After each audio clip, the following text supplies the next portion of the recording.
Oh, no. Now we're just like 4 seconds.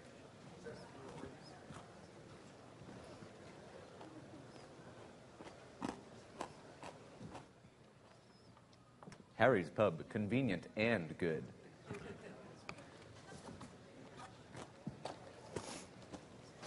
like 5 seconds and you're live.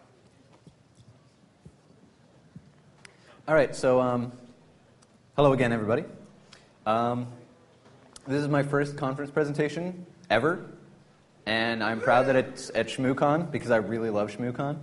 At the same time, I'm kind of wary of the fact that this is the first Shmoocon with a Shmooball launcher contest, so I don't know. I tried really hard to make my slides good, but oh well.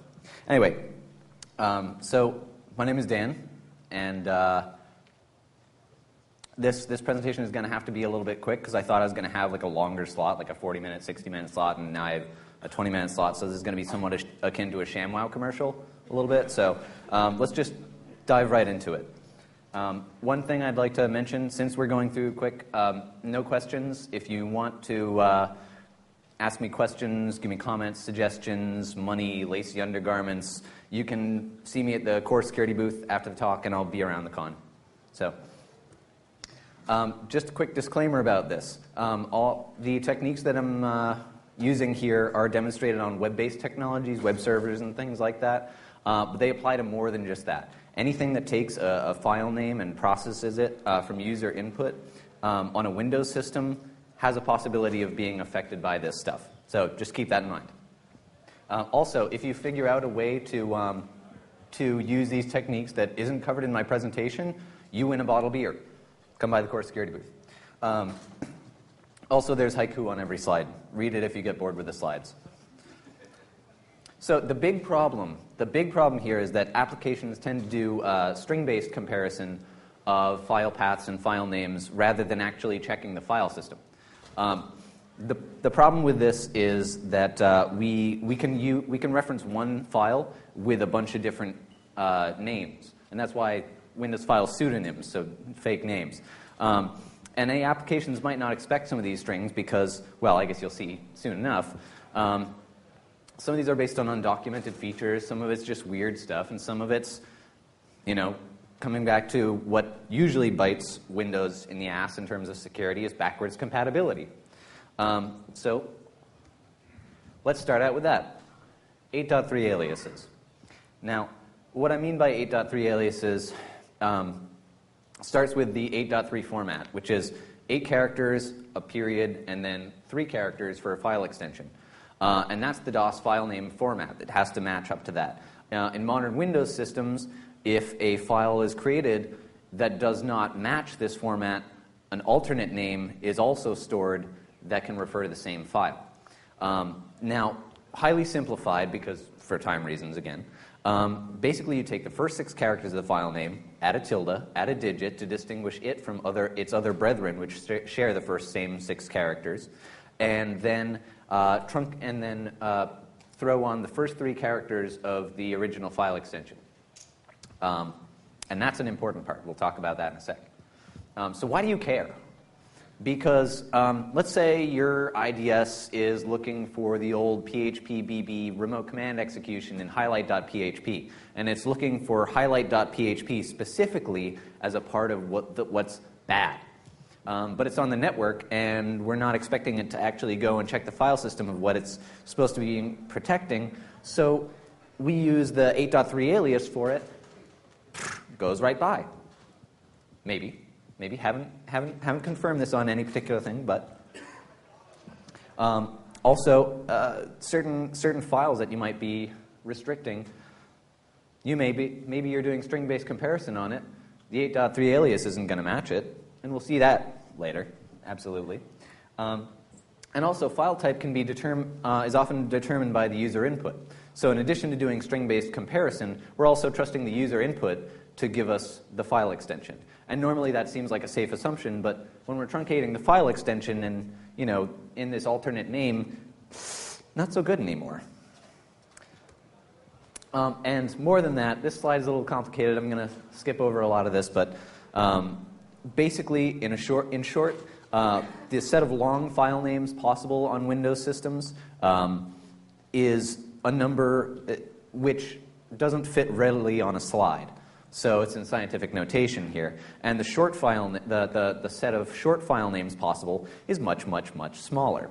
And when we know the file extension, the number of possible 8.3 compatible names, which every file, by default on a Windows system, can be referred to with an 8.3 name, we have about 110 quadrillion possibilities, which for a computer isn't too bad.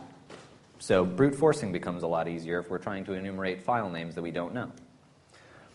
Next thing I want to talk about is characters which, when put at the end of file names, are just silently discarded, just gone. If any of you have read Team Ush.it's PHP file system attack vectors paper, great paper by the way, highly recommended, they talk about some of this stuff. So in Windows API calls, periods and spaces at the end of file names, completely gone. Just throw them out the window. And in the Windows shell, there's a whole bunch of other stuff that's discarded as well. Double quotes, and these are all in certain conditions. Double quotes, angle brackets. If you have current directory markers, the dot slash or slash dot or whatever you have, or if you have some directory and a double dot, these are all just silently ignored. Some of these it makes sense, and some of these not quite so much. So all of these names, file.txt with a bunch of spaces, periods, double quotes, angle brackets, whatever, all of these refer to the same exact file. Now, if you look at that and think about, well, how am I going to write a regular expression for this? You kind of want to kill yourself a little bit. So that said, let's move on. But the different technique but similar use. We're still breaking string-based comparison here. Now, DOS special device files, you guys might be like, well, I know what those are, but so basically, they're similar to what you find in the /dev/namespace under your Unix, in a Unix file system, and they allow file operations to be performed on devices. But they have names like con and null and prn. And like I said, you probably already know about this, but here's some things that you probably didn't know. First, they exist everywhere. Everywhere. If you give a full path to anything and it ends with con, it's still going to refer to the console. Doesn't matter if you have access to the directory. As long as your path to con resolves all the way up to the point where you do a /con, even if it's a file, you can use that as a sort of directory, and it's still valid. It'll still refer to the console. So that's interesting. They can have any file extension you want. It's completely ignored. So con is the same as con.bat, .php, .conf. This is a long and arbitrary file extension, and some of you, I'm sure, are reading the last one there and thinking, wait, a long string of uppercase A's. Where do I know that from? But you're exactly right, a buffer overflow. If any of you have your laptops open, which a Shmoocon, I'm sure some of you do, and you're running Windows, well, that's less likely, but go to the command prompt and type TYPE space con dot and just throw a bunch of A's on there and see what happens. So in this scenario, a Windows application takes in a file name and verifies that it exists. Now, DOS special device files, they exist technically, and they exist everywhere. Great. And but they don't exist on the NTFS file system. But the program will probably assume that it does. So it probably assumes that it follows NTFS file system limitations, like maximum file name size. So I'm sure you know where I'm going with this. Now, we can also control, like I mentioned before, we can control how the device files are handled. So imagine that you have a web server running on some machine that also has a serial modem attached to it, or a Bluetooth dongle, which tends to use the COM ports, and you can communicate with that. So you request com1.php and then start sending data to that serial port. What do you think happens? Anybody? Whoop, that was not what I wanted to do. Okay, so next thing I want to talk about is namespace prefixes. Again, I'm trying to... namespace prefixes are just things that you can precede file paths with to sort of change what they're pointing to. And you use this because the things you're pointing to are really devices, or they don't exactly exist on the local file system, or because they have names which violate the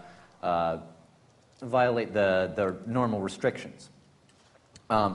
Interesting thing about this, you can violate a lot of the restrictions that you would normally encounter when trying to create or work with files in general on a Windows system. You can exceed max path, so you can give a path that is longer than 260 characters. And how many people have seen code that uses max path as the size for a fixed size buffer? Anybody? Yeah, well, it's out there a lot. So take that as you will. Some restricted characters can be used, so maybe you can slip some meta characters in there that normally wouldn't be in file names. So again, people writing filters are...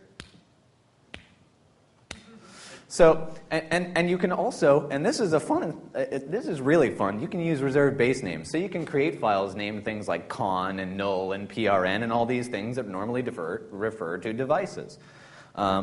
But you have to precede it with double whack, question mark whack, and it has to be an absolute path. So next we have UNC paths, and the short version I'm sure you guys have all seen. It's just referring to SMB shares.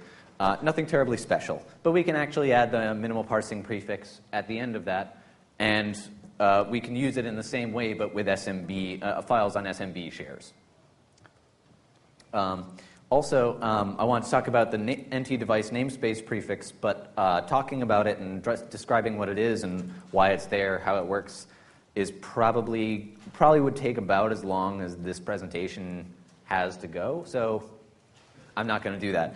But suffice it to say, you can access a whole bunch of files, pretty much any file on your on your Windows system, using this namespace. Whether or not you actually have access to it and can work with it is a different story. But one interesting thing I wanted to point out: take a look at that second one. That points to the first hard disk volume. The second, starting from 0. The second hard disk volume on the computer. So we're able to access hard disk volumes using this prefix. And this looks completely different from what you would expect C:/ to look like, but it might actually be identical. Funny thing is, you don't need a drive letter mapped to this volume in order to actually access it. So let's say you're running a machine with a recovery partition on it that doesn't have a drive letter access. You can look at all the files and play around with that using this prefix. So that's pretty neat. And if you want to play around with this namespace, you can get winobj from sysinternals. This one is pretty obvious. If we can trick a machine into taking an SMB share, and maybe it'll be looking for, maybe it'll be looking for a normal, a short UNC path. I mean, they both start with double whack, so it's a little bit unlikely that you get this through with long UNC. But I don't know. Maybe there's some scenario out there, but we can, where an application would take a file name normally, the application usually is not going to be handling the retrieving the file. It's going to leave that up to the operating system. And so Windows will very happily go out and get a file on an SMB share, but the application just assumes it's a local file. Oops. So another neat thing, just that something I mentioned earlier, we can this is related, a lot of this stuff can be used for directory traversal, because all of these paths theoretically point to C:/ on the local machine, but they're all fairly different, as you can see. Again, they all start with double whack, but you have some options here. Like I mentioned before, we have the ability to exceed the max path restrictions, so we can do some buffer overflows there. That's pretty short. Now, imagine that you're a Windows system administrator, and somebody uses the minimal parsing prefix that I mentioned earlier to create a file named con on your system, and you discover this, and you go, what the hell is this? So you try to open it, and it doesn't work. Why? Because the applications are not trying to access it using the minimal parsing prefix. They're just opening up the file name, which results in opening up the console, which most of the time will either not work or cause the application to hang or something of that variety. But even Windows Explorer can't work with it. If you try to delete it using Windows Explorer, if you try to kill it the console, nothing happens. So you'll probably end up crying and pretending that one of your applications or the operating system itself put it there, and you just probably shouldn't touch it and leave it alone. So imagine using that in conjunction with rootkits, and it gets a lot scarier. And now comes the fun part, a demonstration with Nginx and PHP on a Windows system. The quality on this looks a little bit crappy, and I apologize about that. But in our setup here, we have Nginx version 0.7.63, PHP 5.3.0, running in fast CGI mode on port 9000. And in the php.ini file, we have both allow URL fopen and allow URL include turned off. So we should not be able to remotely include any files. Should not be able to. And we have ourselves a little PHP backdoor, just something very simple that just runs the system command with a get variable. And we have that sitting on a file share named backdoor. So keep that in mind. And with that said, let's actually dive into the cool stuff. So set up a little web application here. So I've got a file upload script and an include script, but we want to make sure we've got a exploitable situation here. So we verified it's an old version of Nginx by producing an error, and we go to this include file script, and it says, haha, you can't see the source code, and doesn't do anything. And truly, we can't see the source code. But let's check and see that this is a Windows system by requesting the 8.3 alias instead. And it works. So we know we're on a Windows system. So knowing that we're running an old version of Nginx and that we're on Windows allows us to tack a space on, and all of a sudden it's not a .php, it's a .php space. So yes, we can see the source code now. And we're just including a file from a get variable called include file. So that's fun. So normally what we would do in this situation is to try to include some sort of PHP script from a website that we control, like maybe on attacker.com or whatever. And in this scenario, we get a warning, and PHP says, no, I don't want to let you do that. So we decide, well, let's try it a different way. Let's give it a UNC path. Now, if you look in the PHP documentation, it says that these UNC paths are part of the local file system. No. So we have remote command execution now, even though we're including a file remotely, and even though the security options are set to disable this sort of thing. Oops. So let's try something else. We've got remote code execution, but let's be thorough here. So we've got a file upload script. Let's upload a PHP script and see if it works. It doesn't work. So we're disallowed. We can't upload anything with a .php extension. Bummer. Let's look at the source and see if we can get around this anyway. So looks like we're blacklisting. Anything with an extension of PHP, it just dies and says we're not very nice people, which maybe we're not. Who knows? But we can see our upload directory right about here.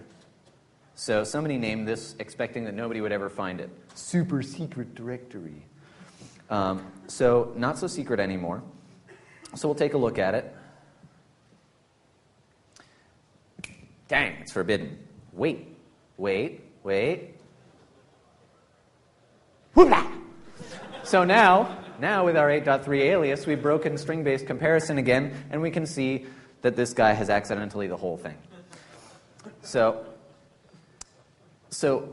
now that we know where the files are going to be, let's try something a little different. Let's try uploading a phpwned file. So we upload it. Yeah, it's fine. So let's check to make sure that it really has been uploaded. Sure enough, it has. And trying to access it normally doesn't work, but what's the first three letters of phpwned? Yeah? So now it's a PHP file. And guess what we've got? Remote command execution. So there we go. How am I doing on time? 2 minutes? Okay. I think we got time for questions. Okay. So we got some questions. Anybody? Huh? IIS actually, funny enough, won't take 8.3 aliases. Apache will, but it handles them properly, but IIS just won't. Anybody else? What about systems other than XP? What about systems other than XP? Yeah, what about systems other than XP? Every version of Windows is susceptible to all of these problems. So, except the buffer overflow and the type command, I don't know about that. That works on XP. I haven't tried it on anything else. It's not really a Windows problem. It's a PHP problem, right? No, it is a Windows problem. Well, it's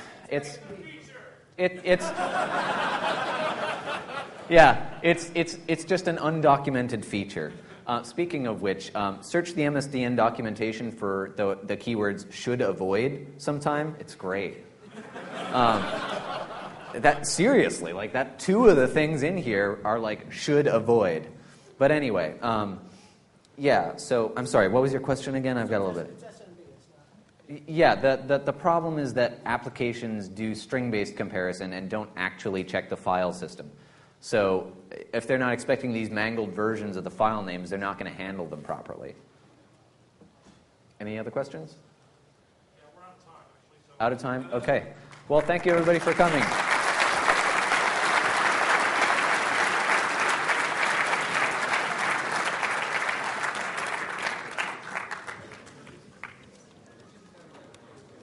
And as I said before, if you can find another way to use these techniques, come see me at the Core Security booth, win some beer.